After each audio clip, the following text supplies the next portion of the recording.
Actually, my last trip. Good evening, everybody. Welcome. It's so wonderful to see a full house here tonight. Thank you all for coming out.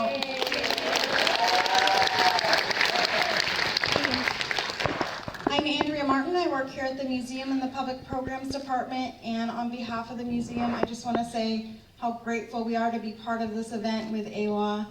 We've had a long-term relationship with them. It's been wonderful, many years that I believe started in 2008 with the Asian American Modern Exhibition, and then with their artist residency in 2009, where they had 9 artists.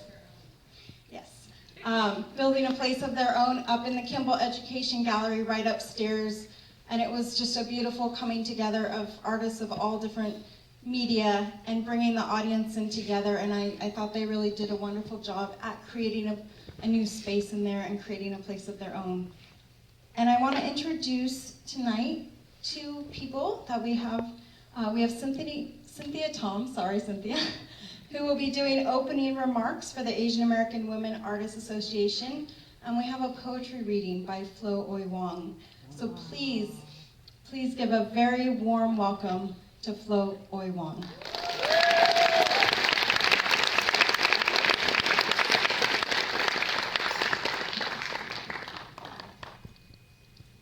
A sliver of thought.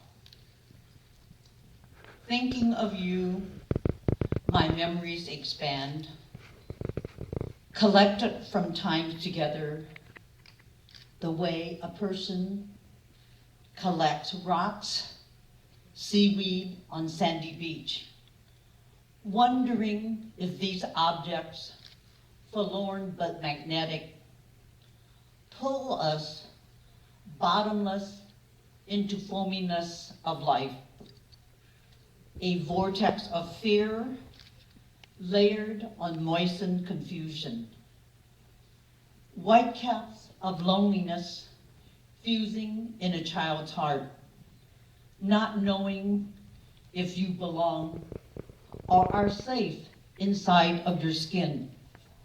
Because Paw Paw, the grandmother who tossed you out, how could she? Perhaps she thought you, Detritus, from her daughter's sexual follies, wet garbage, cloying at beloved family. Paw Paw, who recognized your artistic talent. Who was she protecting? You? Seated long ago in ancestral village of Guangzhou, where fields of despair, harvested with desolation, could only be healed with salva migrating across Taiping, the ocean of peace, 2 resistant shores. How many times can you be thrown away? Isn't once enough? 2. She erased you as if you were a misstroke of life-filled brush that dredged onto canvas of migration and resettlement. Where was sanctuary? You roamed for years to decipher disquiet. What did you learn? Forgiveness? The bitter melon taste of your life? Smothered, but not with smoky black beans? Unraveling? Sandy beach of rocks and discarded seashells, layered with seaweed. 3, where did you find your spirit? No longer hidden and shameful, under cadmium yellow, cobalt blue, in phyllo, with floral and foliage caressing your being. In San Francisco Chinatown, where you mothered baby watchings, mini golden dragons of Central Kingdom, giving them colors while taking away their weapons. Your breath exhaled with effervescence, wanting to know, to learn who you are, to whom did you belong? From where did you receive this amazing talent? Majestic light, peeking from your canvases, the peace that you wore as clothing from the heart, your breath of life, which steamed into me, a sister of mutual choice.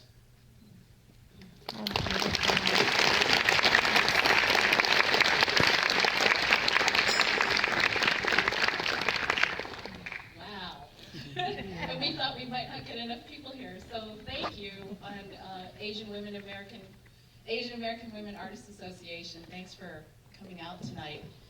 I'm just going to take 5 minutes here. We've got tons of people to acknowledge.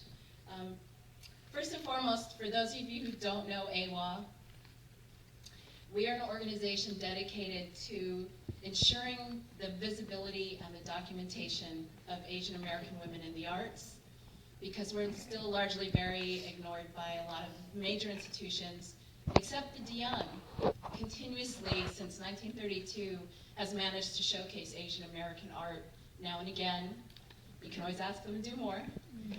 They actually have one of Bernice Bing's pieces in their collection, Maya Camus, #3. You could ask them to put that out on the floor too.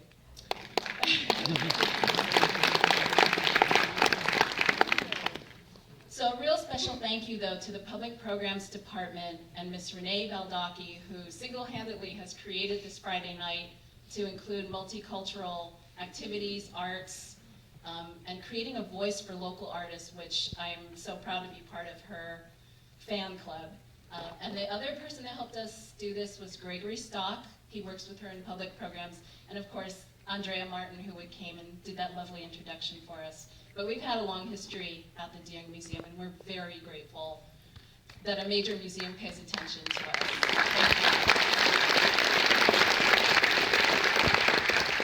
So quickly, I need to thank the funders that supported this film, because AWA works on a shoestring, and we get money project by project. So for this very first premiere screening of our very first film documentary, which feeds our mission statement and tries to put Asian American artists out there. Cal Humanities Community Stories Fund, amazing. I don't know if there's anybody here tonight from there. Anyway, they believed in the project, so we're grateful. The San Francisco Foundation, Bay Area Documentary Fund, and the San Francisco Arts Commission, who is our undying supporter year after year, thank goodness. Okay, and then my volunteers, but I heard that some of them had to go because they're volunteering somewhere else now. But I want to say their names because they are amazing and they've been so dedicated. Melanie Alvena also works for Kearney Street Workshop. Thank you. Where's Mito? There's Mito Lee. She has been a godsend because we're trying to video everything we're doing, and she has a professional business, so if you guys need any filmmaking, Mito Lee Productions. Chris Matos, where are you? There he is up there. He has faithfully created fine art photos for us for about 7 years now, without pay. So if you want to donate money, we love to pay our volunteers. And then, where's Michael? You know your friend, is he here? He helps us up there with all kinds of installation and things. And then Michelle Lee, who also isn't here because she's setting up for the Chinatown Autumn Moon Festival tomorrow, which we're also going to have a booth near California Street. And so what I'm going to do is save the introductions for our filmmaker, our producers, after this, because I want you to see the film first. And then we'll have time for questions and answers after that as well. So I would like to introduce the film. It's dedicated to Bernice Bing's memory, and thanks to her family and Team Bingo for keeping her memory alive. But we'd also like to remind everybody about 3 major Asian American artists who passed this year, who we're also dedicating the screening to. One is Ruth Asawa, who passed recently. And she has work hanging in the tower elevator area. And thank God she's made it into the collection in this museum. Phyllis Tan Wong just passed a few weeks ago. She was a major dancer and performer that not many of us knew about. So we're hoping that we can work with the Rolleses, where are you, Ray and Uriah? We're hoping to work with them to put Phyllis on our website to make sure people know who she is and what she did. But she was a dancer and a performer, and she worked closely with a wearable art guru. And if you don't know, you should look him up, Kai-Sik Wong. Amazing stuff. And finally, someone I'm very sad about, because I got to know him a little bit, was Carlos Villa, who passed this year. He was a professor at San Francisco Art Institute, and he was our forefather of Asian American art for us. Is Mary here tonight? Mary's his lovely wife, and I'm sure she did major support for him, because no artist can do it alone. It is impossible.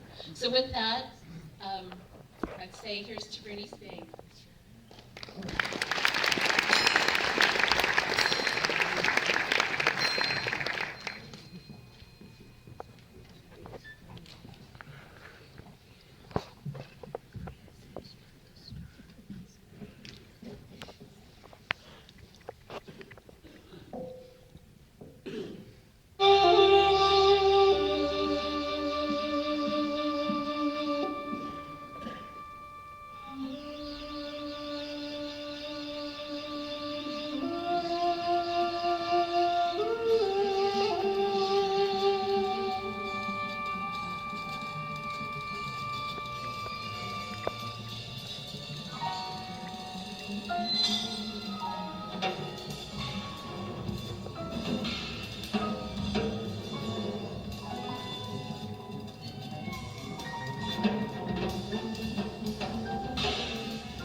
Bernice was an abstract expressionist painter. When she made her art, she came from a very spiritual, Buddhist-centered way of making art. When she showed me her paintings, I heard sound and I saw light.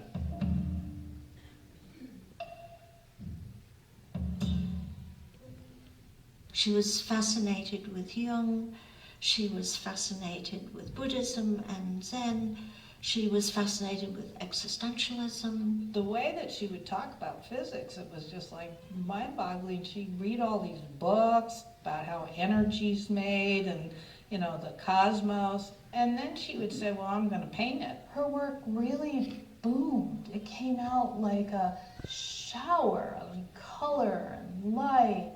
I could not believe that a two-plane surface, a flat sheet of canvas, could take me into the other world of senses.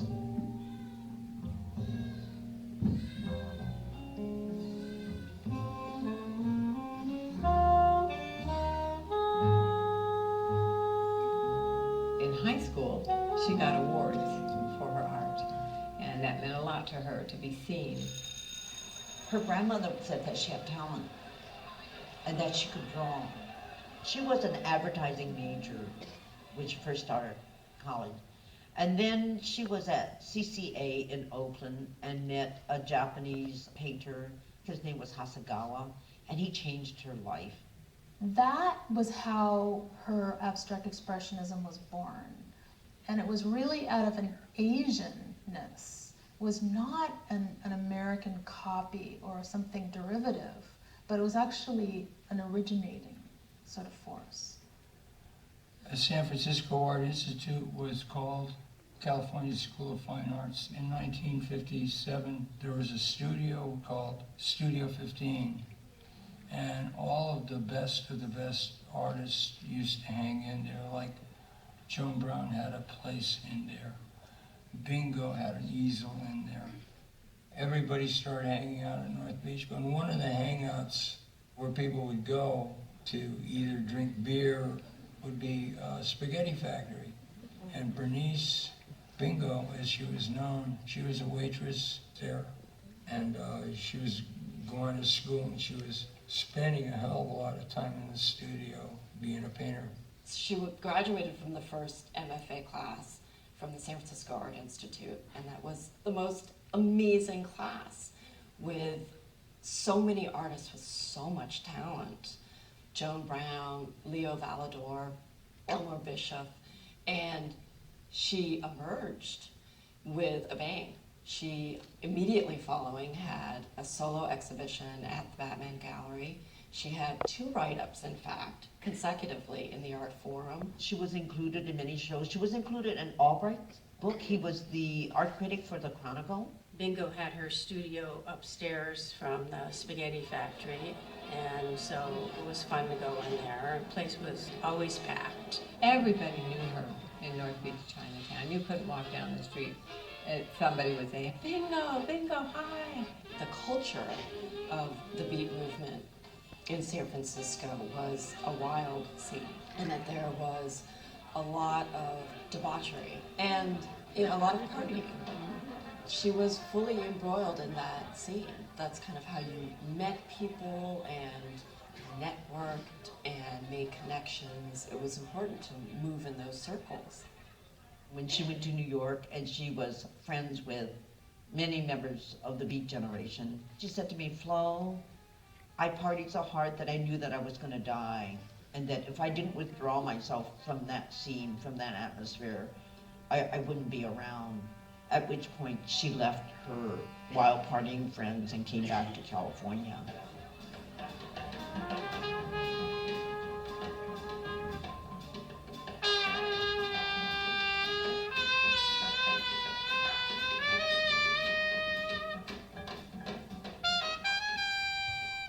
Bernice came from a traditional background.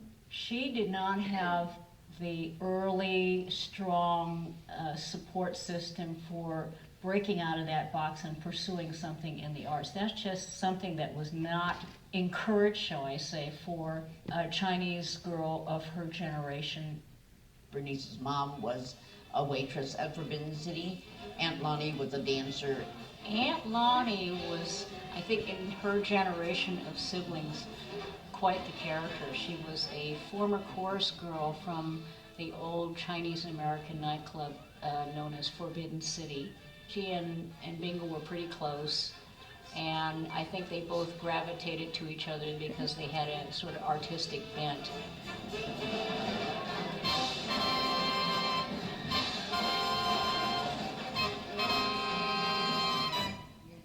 She was born on Waverly Place, 1936. And then Lolita, her sister, was born a year later. I think things really started to get bad when she was about 3.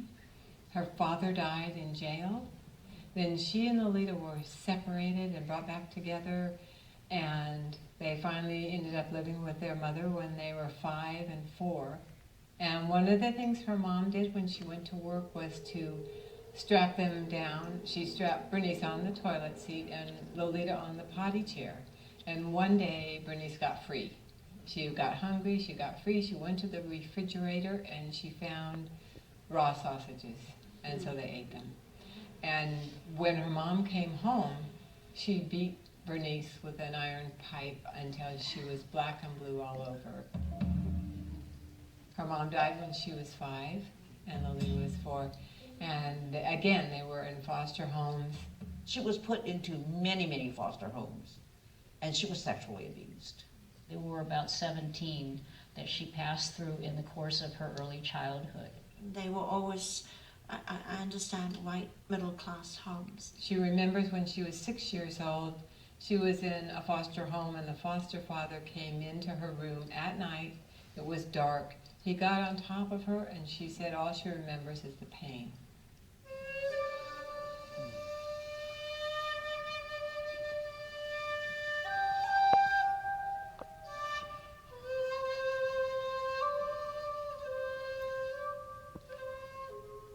When she was 9 years old, she went to live with her grandmother. Her grandmother was very traditional, literally with bound feet. Bernice's grandmother abandoned her and Lolita at the Harrison Street Riverboat Park at 7th and Harrison in Oakland, Chinatown. She remembers being left there with her sister, and it was getting dark, and thank goodness one of her uncles came. So after living with grandmother, she went to Ming Kwang, and that was a children's home for Chinese girls. Bernice got in a lot of trouble. She was feisty, she was energetic. We often heard these stories about how she ran away from the orphanage. She couldn't stand it. It was very controlling. Bernice was a wild thing. They went maybe on little field trips, so that when she was in nature, it was just like freedom. It was a breath of fresh air, and she felt that really saved her. And nature was always important to her, all of her life. So the abuse coming as a compound to being abandoned just began to build a sense of dislocation, a sense of displacement. But at the same time, it began to build the core of her resilience.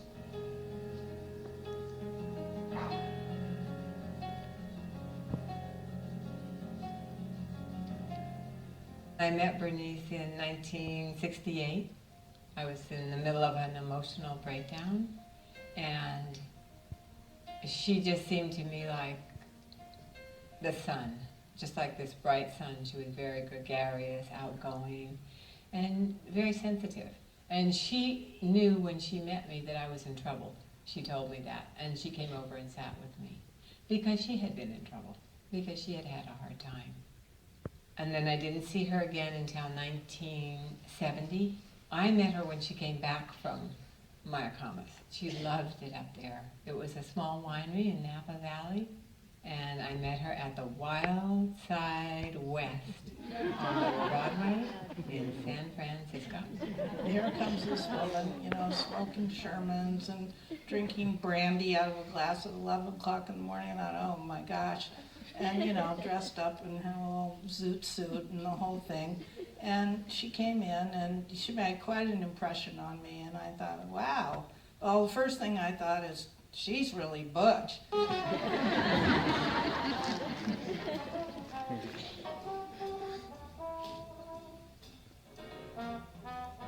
So after a few months, we began to live together. My experience with her and with nature was when we would drive up there, we would be on the road and tall trees all around, and she would say, look at the new growth, look at the wildflowers. And one of her favorite things was how the green came out against the gray sky.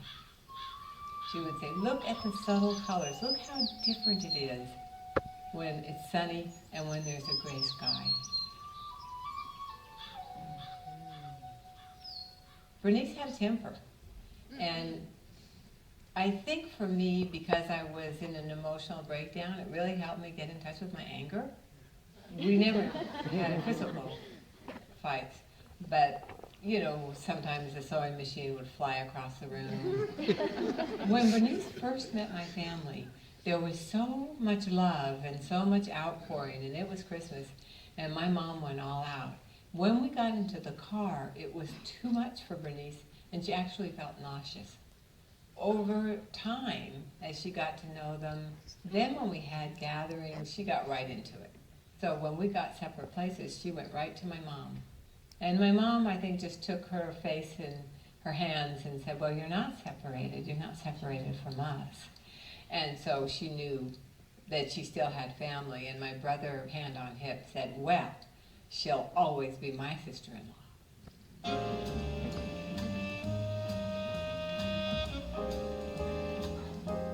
Besides nature, what saved her was the community. She was very involved in the community. Bernice was working at a neighborhood arts program, which is now called the San Francisco Arts Commission. She was trying to get some arts funding into Chinatown. The thoughts Bernice had about the scrap project was that all artists need things, and those things don't need to be new. They can be used things. She told me about the baby watchings during the time of the shootings of the Golden Dragon in San Francisco. And she had them trade their guns in for art supplies, and she gave them art lessons, and she took them off the streets. And you know, the baby watchings were lost children, lost boys who needed guidance and love. And here is Bernice, tall, her beautiful eyes imposing, having a serenity that would just embrace anybody. She became their mother, she became their sister, their art teacher. She actually helped start Somarts and became as executive director. That Soma, you could not run the place marvelously as she did and make art. There simply wasn't space. She very generously put in a number of years of her life into directing Soma and getting the status for it and opening up a lot of spaces for different kinds of artists to be there. And then she wisely decided to quit, and wisely decided to go to China, and wisely decided to go to Philo, because she wanted primarily to be an artist.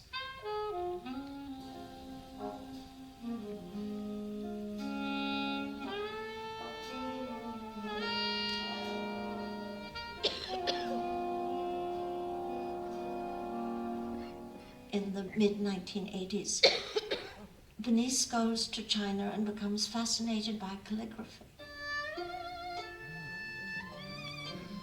So, off to China I went.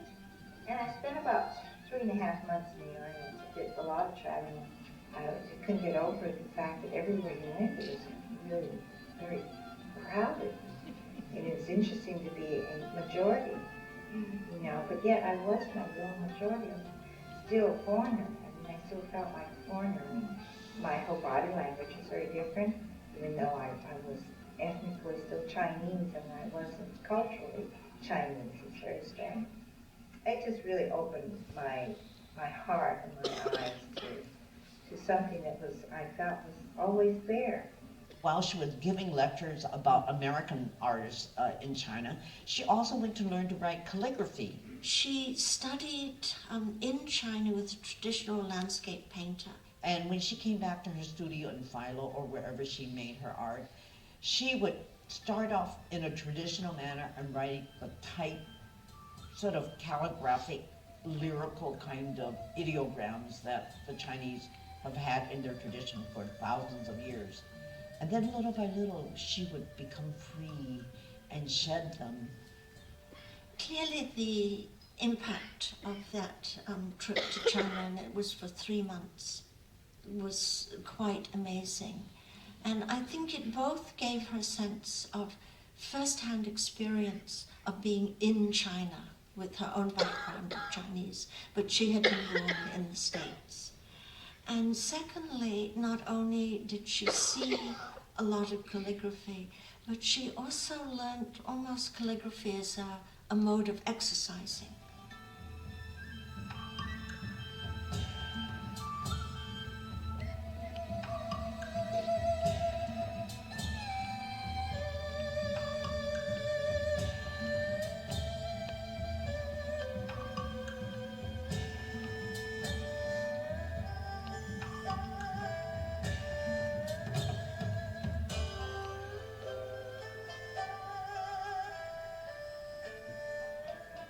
I think her work stands out because of the way that it bridges East and West.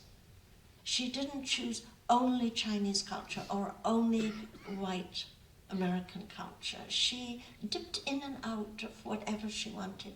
And she also physically, moved back and forth between the city and the country in the same way that she moved between abstraction and landscape. I think that's really interesting artistically, the kind of way that she was positioned on the Pacific Rim doing this work, not in New York, not being a man, not being a European, Euro-American male, but being an Asian American woman on the West Coast. I mean, first off, we were very involved in abstraction, the both of us, and thinking about abstraction in terms of spirituality, and not necessarily having it born out of modernism, but rather our abstraction was coming more from primary sources, which had to do with Buddhism and Shinto and shrines and nature in California.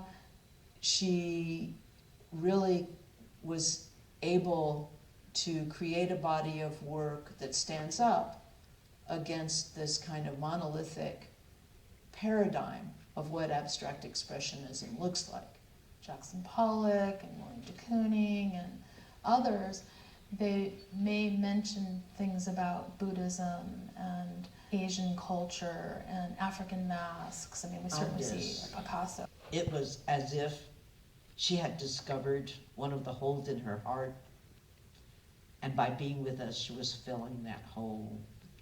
We were women, we were artists, we were Asian American. I saw Bernice plunge into Awa. She would come from Philo, and at one point, actually the first retreat Awa had was at her place. She just gravitated to us and we to her. And the way she mentored me professionally, she mentored us. But we also brought her new energy. I'm only 2 years younger than Bernice, but it was as if I was many years younger than she was.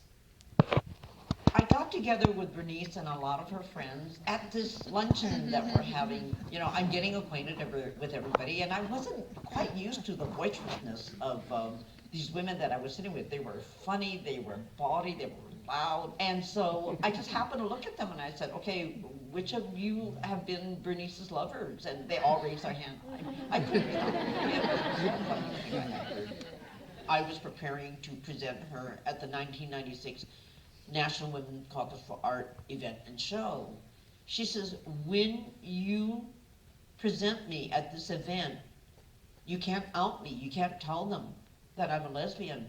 You know, she had her lesbian friends and she did things with them, and then she had other friends in other communities, and they were all pretty much separate.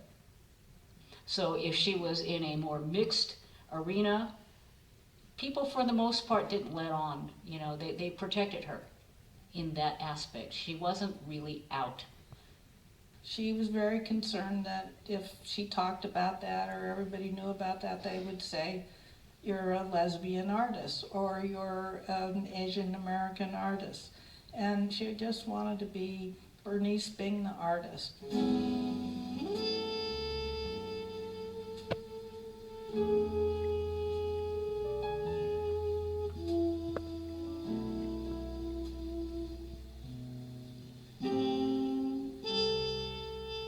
It always seemed like a work in progress to me. Sometimes you could see how lost she was. Bernice also had a sense of loneliness at times. Having a love relationship seemed elusive to Bernice. Mingo would just get so tongue-tied and flustered around women, she just didn't know what to do, ever. Women were very scary for her. I think she was afraid of really becoming enmeshed with someone, and probably afraid of being separated. And her anger and her disappointment about her early life is very much in her painting, in her style of painting and the way she uses color, and you see it. Her paintings are strong, super strong. Art really kept Bernice going even when she was in a lot of pain, and eventually she was in so much pain. Yeah.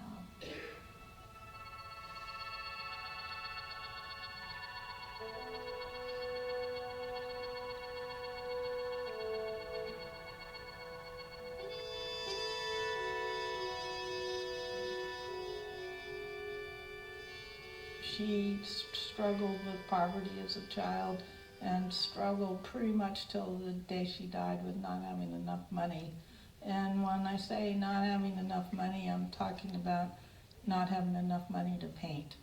We could surmise from a sort of maybe feminist perspective at this point that there were issues of race, class, and a number of other things that imposed the glass ceiling that some of us do not find quite as formidable as in her day. I think an obvious struggle was that she knew how good she was as an artist, and it was hard for her not to have this recognized, that she didn't have an official niche in abstraction art history, feminist art history, lesbian art history. I think that was a challenge to watch art history being made, remade, etc., and there was never a very prominent space for her in it. It's a crime that her work wasn't recognized in the same way that others were. And I think that's racism like anything else operating in America. There's a selection process and there's powers that be that determine who gets attention and press and writings. This is what happens to a woman artist, an artist of color, a lesbian, that she gets filtered out of history, that her accomplishments are not noted, that they are not remembered. I think it's important to question, why don't we know more about her? You know, why has so little been written about here? Here is an historical figure who was present at all of these important moments in history, these firsts. The first MFA class at the San Francisco Art Institute, the first artist residency program at Esalen, part of the first initiation of the neighborhood arts program during the 70s, the founding of the South Market Cultural Center. She was not just part of these movements, but she was there at the inception. She made an extraordinary contribution to tangible nonprofits that still exist today, like Scrap and Kearney Street Workshop. These organizations benefited by Bernice's expertise and her passion and her dedication. The De Young at one point, when Bingo was alive, was interested in acquiring one of her pieces. I found it in one of the contemporary galleries, sandwiched between two Richard Diebenkorn canvases, and we thought that was really wonderful and quite appropriate because he was one of her teachers. Bernice Bing has the distinction of being the first Asian American artist to win a National Women's Caucus for Art Lifetime Achievement Award.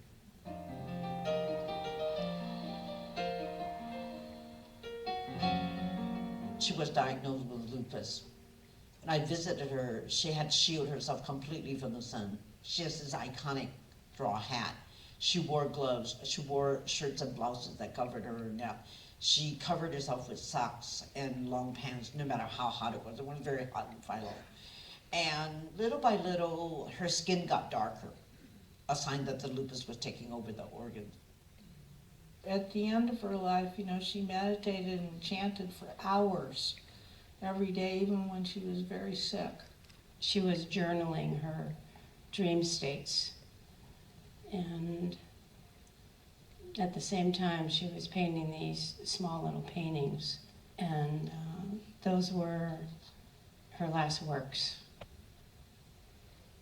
I think she was a lot more at peace when she was in Philo because she was there from the early 80s until she died. She had been preparing herself for, I would say, maybe 6 months before she died, to die.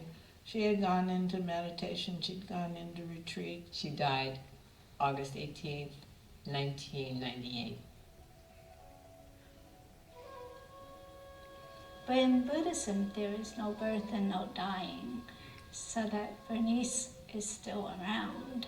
In our older age, many people are passing, and as soon as you hear of them passing, it's like a whoosh of wind. You suddenly feel them everywhere. I do believe that those of us who are the writers, the poets, the visual artists, we all have scars in our lives. It's just that as the artists were brave enough to allow the scars to be revealed and transformed into something that will change the world. I had an interesting thought the other day. I was just thinking that I haven't learned to let go of art. The highest form of art is like a vehicle, you know, it becomes like a mantra.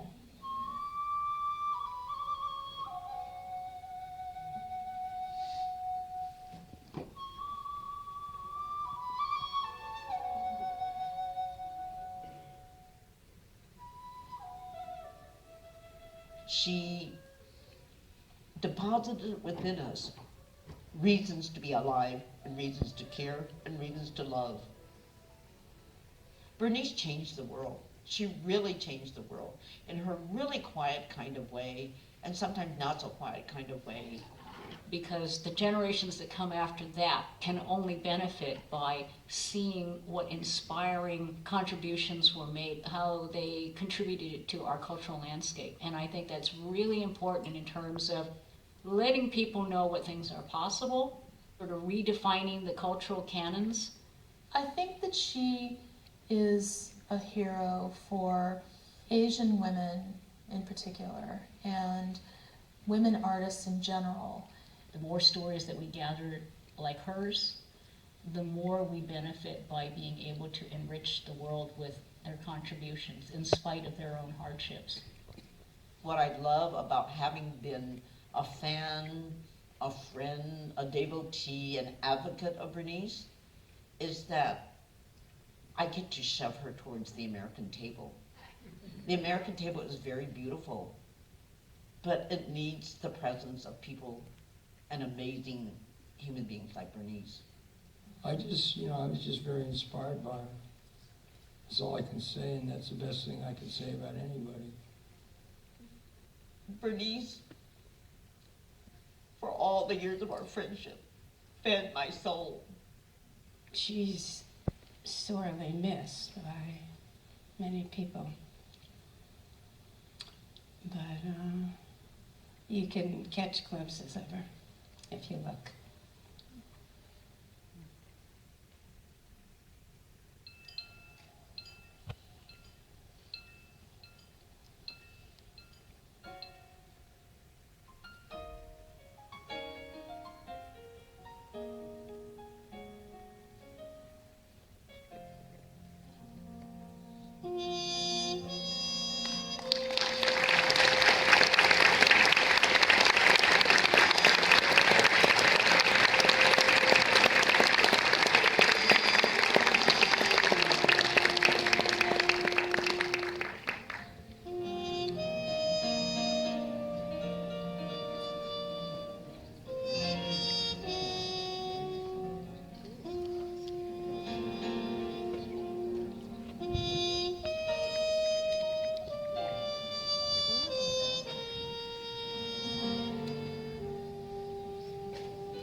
I'm trying to get up my celebratory juices after that. So I really appreciate that you guys experienced that, because it's important for us to break stereotypes all the time. And this film really does that, so thank you, Madeline. So now, briefly, I want to tell you about the whole village it took to make this film, and hope that you will continue to support us and hold your applause to the end, because it's a lot of people. But they're all brilliant. They've all been brilliant. So the first person, and I want to thank her with much, much gratitude, is the producer and the director and the filmmaker of this film. And that is Madeline Lim. Could you stand, Madeline?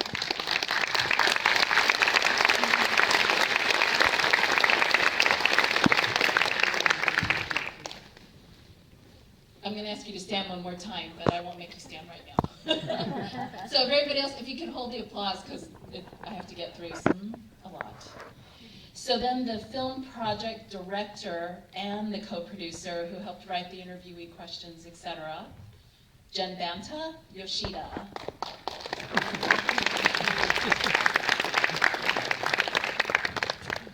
And let me keep going here. So then the co-producer, Kibo Drew, would you stand, please? She's definitely Madeline's right-hand assistant in many ways. And then the editor, I don't think Amal is here, right? Mel Kotob, did I say right? She's the film editor. And she did an amazing job with the footage that Madeline shot. And then the music you enjoyed on here was by Anthony Brown's Asian American Orchestra. You can find his CDs anywhere. He unfortunately is sick tonight. I was hoping he would be here so we could celebrate him. We really wanted this film to reflect the life and times of Bernice and not do just Asian music, but she was into bebop and she was around during the great jazz times in the city. Our graphic designer, who designed the postcard and the DVD, which I'll show you in a moment, Choppy Oshiro. We're very grateful for you, Choppy. And then, is Karen Larson here by any chance? She is our fabulous publicity manager and public relations person. And if you haven't seen, we've got great articles in the Examiner. If you Google the worlds of Bernice Bing, you'll find some lovely articles that she was able to get for us. Okay, so now, Team Bingo. We're all the people that were interviewed for the film. Do you guys want to stand as a row, please?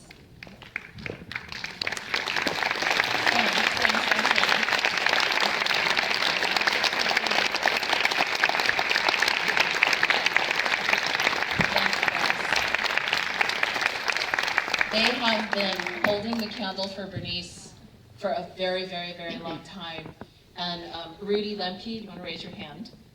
He and Lenore and Moira Roth helped keep the story alive on the Career Cultural Center's website. There's essays by Lydia Matthews and photos of Bernice Bing on there, and that made it easy for us to make the film because they had already put the research somewhere we could get it easily online. And then Bernice's family. Yes, you guys want to stand up and come together.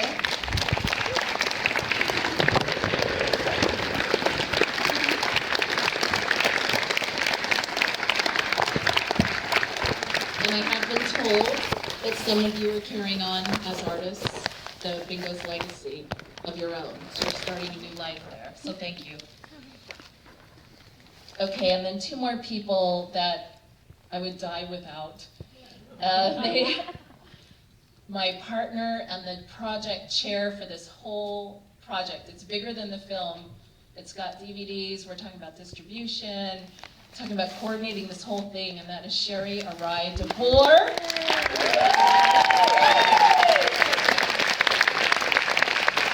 She's also, we both are on AWA's board and we work our buns off as volunteers. We're crazy. And then the last person, where's BQ? Stand up. She is volunteer extraordinaire. She came into us as a leadership intern from City College, and she has been phenomenal, and she makes Sherry and I laugh when things are tough.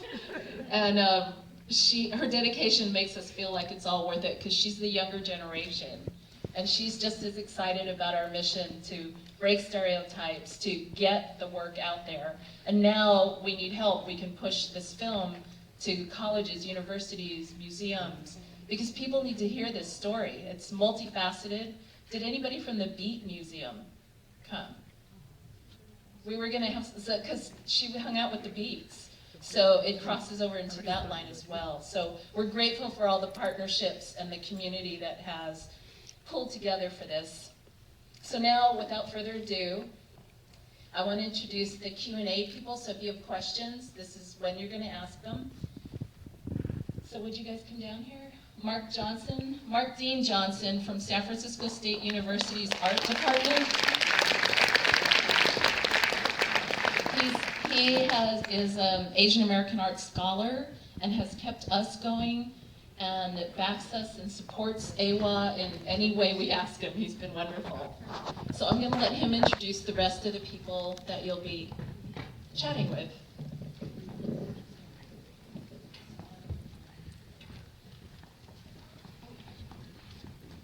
You know, the one thing I didn't tell you is that Madeline, the filmmaker, also is the founder and director of QuackMap, who is our executive producer partner. It's Queer Women of Color Media Project, right? Media Arts Project, so thank you. So thank you everybody for coming tonight. We are very honored to have such a distinguished audience. And can I ask those of you who knew Bernice personally to please raise your hand? So we dedicate this to all of you who were her friends. And I also want to say thank you again to the Dion Museum for giving us this beautiful event. And just as we start the conversation, what I wanted to say is, for me, I knew Bernice personally, but she is also this important figure in the history and development of Asian American art. And there's two things that I wanted to say in 1 minute, and then we're going to ask everybody to speak for only 1 or 2 minutes and then talk. But the two things I wanted to say is, it was mentioned in the film earlier that she had been a student in the 1950s of Saburo Hasegawa. Mr. Hasegawa lived in San Francisco and was such a huge figure in blending abstraction and calligraphy. And I think we haven't begun to say enough about that issue yet. But there's another issue about Bernice and Asian American art history that is so important to remember, which is that this is a community that is famous for artist activists. So they are giving both their creative energy as the makers of beautiful objects, but they are giving equally of their lives to build community in different kinds of ways. And so tonight, the program was dedicated to also my beautiful friend Carlos Villa, and our beautiful friend Ruth Asawa, but also I wanted to mention there's so many more people in this history that we can always think and acknowledge and draw strength from. Ernie Kim, the ceramist who was so involved with the Richmond Art Center, who gave his life there, and Hisako Hibi, an early member of AWA, who connects to internment and a whole other kind of history that is so important in the foundation for this. So I wanted to say it's a great honor for me to be sitting with these important arts activists as well, and I'm going to ask them to speak for just 1 minute each. Rudy Lemke, as you heard, is an important artist, but also so important with the Queer Cultural Center in building the website, and I'll ask him to speak first. My great friend Lenore Chin, who has been the documenter of so much history and our archivist of so much history. Jen Manta, who has done so much work with SOMARTS, but also with this particular project, and the magnificent filmmaker Madeline Lynn tonight. So, Rudy, if you want to start for just 1 minute.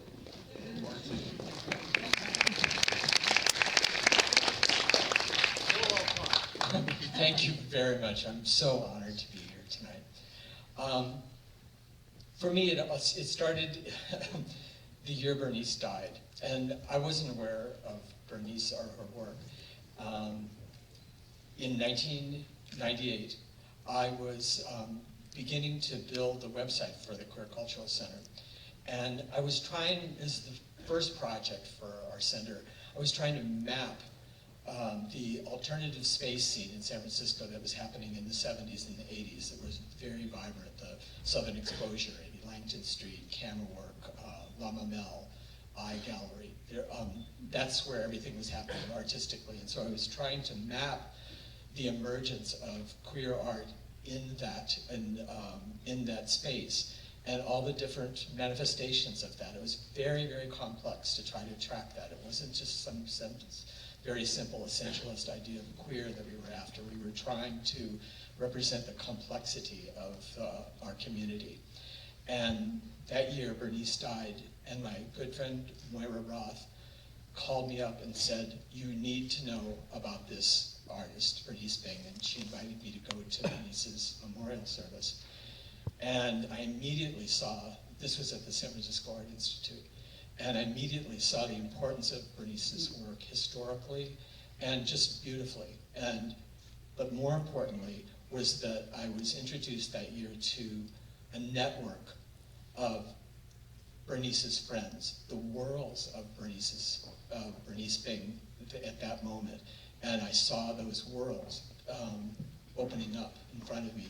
And so my friend Lenore always says that Moira had to nudge me a little bit to put this on, which it didn't take a very hard nudge for me to start the process of finding everything that I could about Bernice. And so together with Moira Roth and Lenore Chin, Flo Wong helped, and we all together started to compile the information that we had about Bernice. And so that was the first online presence for Bernice, and a lot of wonderful things happened from that. So it was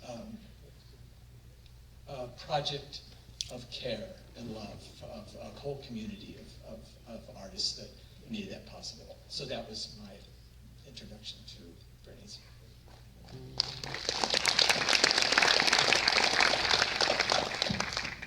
I'm just going to piggyback a little bit off of Rudy's comments. Rudy and I have been partners in crime from probably the 90s. He was absolutely right. Moira enlisted his support, drafted him, but he came along pretty willingly when he recognized what he saw and the turnout for the memorial at the Art Institute. A couple things I wanted to mention. I actually had met her some 10 years before she died, perhaps, at the eye gallery that he referred to. It's no longer around, but there were people who had salons there at the time, and I saw her give a talk with a number of artists then, and then of course I became more acquainted with her through AWA, the Asian American Women Artists Association. The other thing I wanted to mention is that I really became more familiar with aspects of her through her Aunt Lonnie, who just had a birthday last week. She's no longer around, but her birthday was September the 7th. And she really was quite the character and sort of ahead of her times for her generation. But I really enjoyed hanging out with her for about 4 years or so until she passed on. But through her, I got to know a little bit more about Bernice, aka Bingo. And I met a number of her family members during that time. And in 1999, the De Young acquired Mayacamas number 6 for their permanent collection. Flo and I came to talk to Tim Bergard, who is still on staff here as a curator. And he came up to Sonoma to take a look at what Alexa Young had in her collection of paintings and works on paper, and he selected that piece. And Rudy and I were just talking about that today, because a lot of those early works kind of suffered from storage. A lot of them were in Aunt Lonnie's basement, where there's no climate control, and a lot were up in Philo or scattered around amongst a number of friends and whatnot. And so they made the decision to get this one piece, and by the time they got through their conservation department, and Elizabeth Cornu, who's retired from this museum, can attest, it looked like it just came off the easel. All the cracks in the oils were completely gone. They were, they did a marvelous job. And if you still look at their gift shop, you will find note cards. I think there still are some in there, and posters are available online through their kiosk. But just to keep this real quick, I'm really happy that this film has come about, thanks to Matt and Jen and the whole team of people who made it a reality. I'm sure Bingo will be completely blown away to see what has happened since she died 15 years ago. Thank you.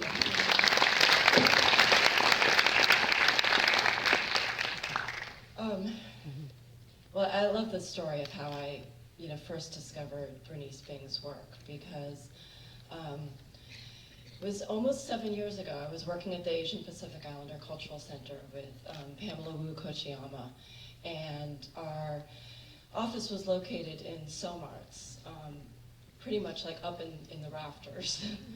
And one of her paintings was stored kind of haphazardly above my desk. And it was one of her really large paintings. And so I started asking questions about what it was. Could we take it down? Could we look at it?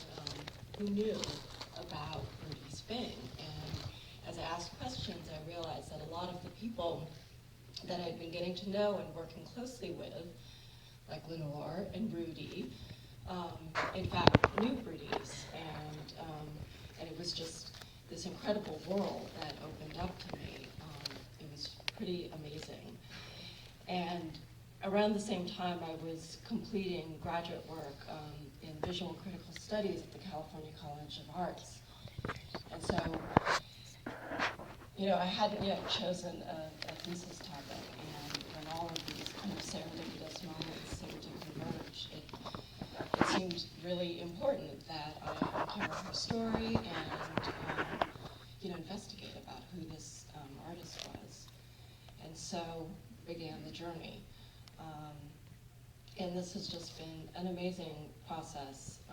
I have been so heartened by the amount of love that is, kept alive for Bernice Bing, and it's just really a beautiful thing in terms of all the people that she touched in her life, but more, as important are the connections that are so strong and the people that are incredibly dedicated to keeping her story alive and in the forefront. And so Lenore has been an amazing help with this project. I mean, I can't count how many long conversations we had on the phone, over coffee. She lent me books that Bernice had read, and Alexa, gave me journals and sketchbooks that I pored over, and a lot of the primary work involved kind of detective work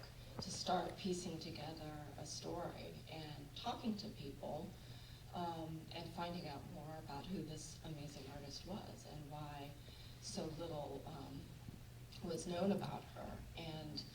And of course, as we've mentioned, Rudy's magnificent website was an absolute treasure trove, because it was from that I was able to start then putting the pieces together. And none of this would have been able to been done if not for Moira, who I studied with at Mills for undergraduate. And it was pretty amazing and magical. I mean, those moments don't happen many times, but when they do, I've learned, you certainly pay attention. And everybody was present and was willing to come forward and talk about Bernice.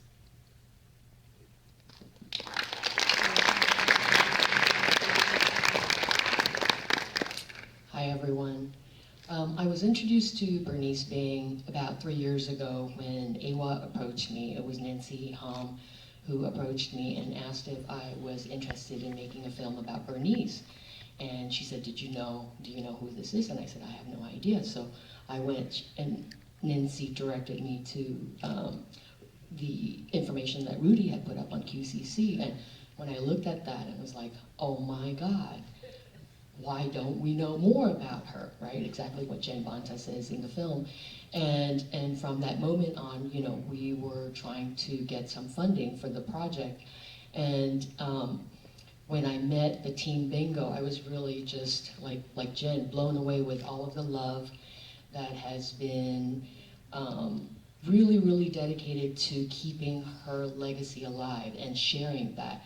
And with everyone else, and hopefully, inspiring more people. So that was my introduction to Bernice, and I wanted to make sure that the film was a piece of art in itself, so that it would do justice to Bernice's artwork. I'm not sure what happened with this particular screening, but you might have noticed that all the people were kind of squashed and elongated. I think the aspect ratio was off. It might have been a projector thing, I don't know, but just so you know, people are not squashed and elongated. It actually looks, a little bit more cinematic.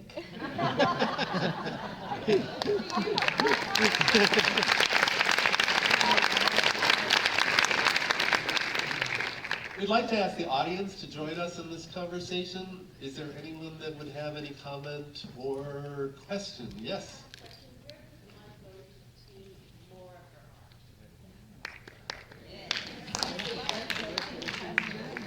So that's of course one of the best questions, because the question was, where do we go to see Bernice's art? And right at this moment, there's a spectacular painting on display at the Crocker Art Museum in Sacramento.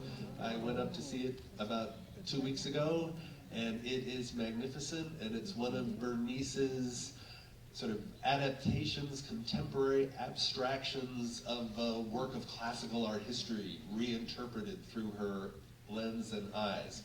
But of course, one can look on the web, as we've been talking, and you can see images, but it's not the same thing as seeing a real painting. And in general, this is kind of why we're all here. This is a huge topic, visibility for Asian American art history. We in San Francisco are ground zero for Asian American art history, and it's our job to find a place. The Asian Art Museum has been opening up more and more, and the Dian Museum is the most important repository anywhere in the world to see the work of Ruth Asawa and Chiura Obata. But beyond that, it's a huge, deep well that needs more attention, and all of us need to be activists in that regard. Write letters to the museum. Yeah. Any other questions from the audience? Yes, in the back?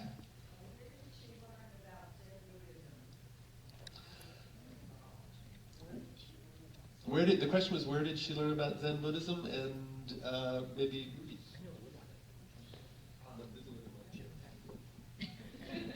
In 1959, actually, she was at California College of Arts and Crafts, it was called at the time.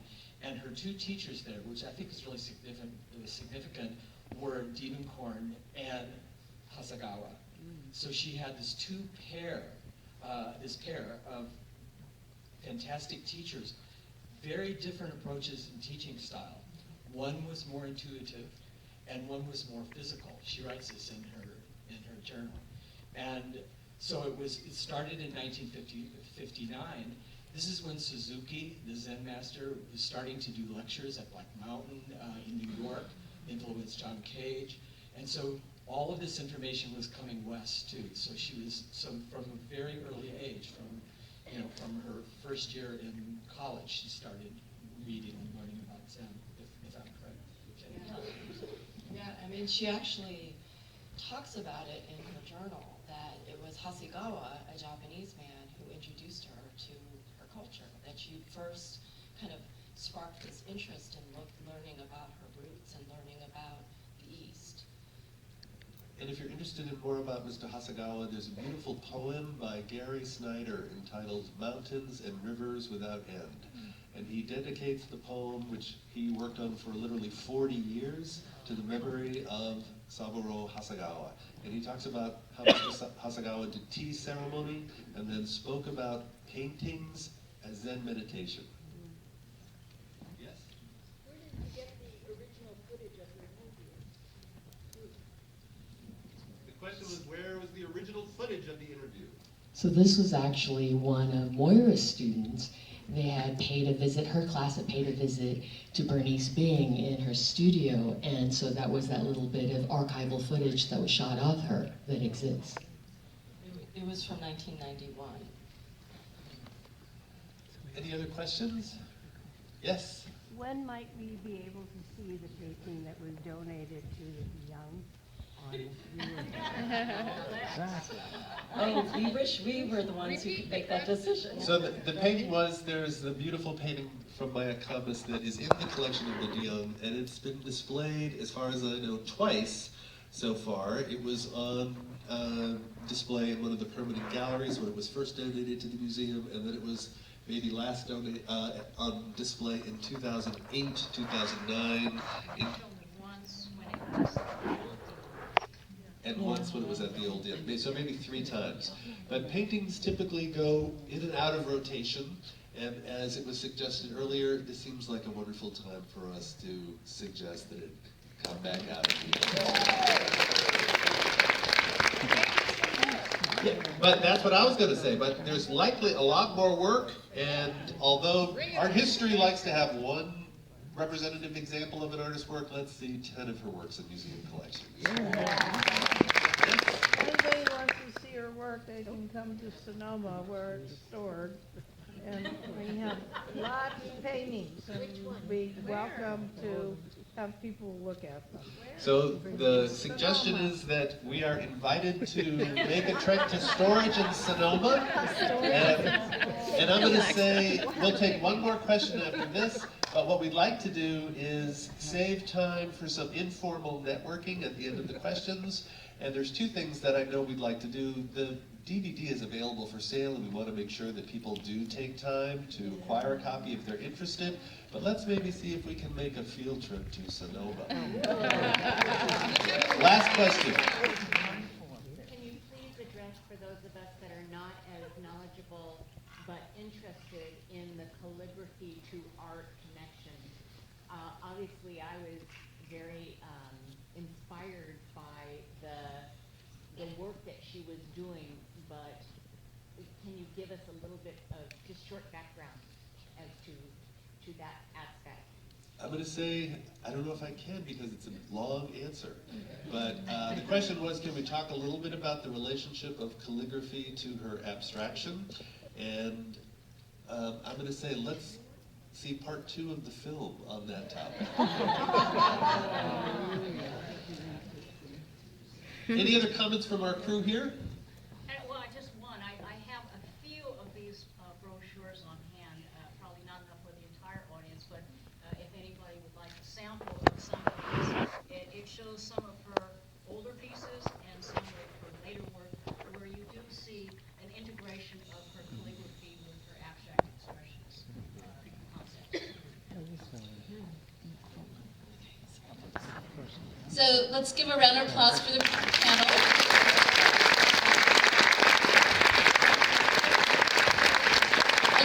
I've got one more minute, and then we can all chat with different people.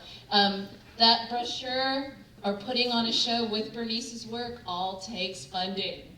So if any of you can help Asian American women artists come up with funding and a space, we're great at mounting shows. So think about that, and we can actually reproduce that, but again, everything takes funding.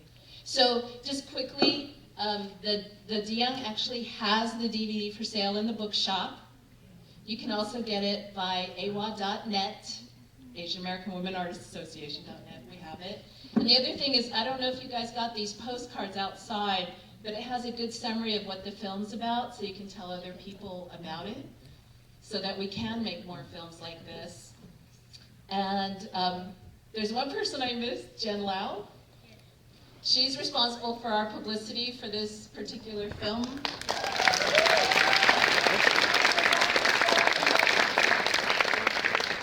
Right to the DeYoung. Right to the DeYoung if you want to see this again, because we need people backing us up. Of course, we're going to tell them to show it again, but yes. But when we sign up with awa.net, and we will let you know, because there are going to be more screenings. I know at colleges right now, Jen's heading up that in some of the colleges, but we're probably going to do Chinese Historical Society. So if you get on our mailing list, we don't send out much, but we will keep you abreast when it's shown again.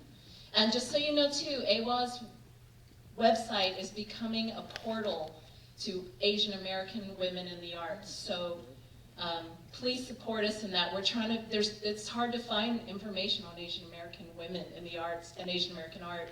So we're dedicating ourselves to moving forward with this project to make sure you can find out about people like Bernice, or for scholars, curators, researchers, students. It's hard to find information on us. So we're building it right now. We're right in the middle of it, building the new one. So thank you all for coming out. Come and mix with each other if you want. And the postcards are outside if you want.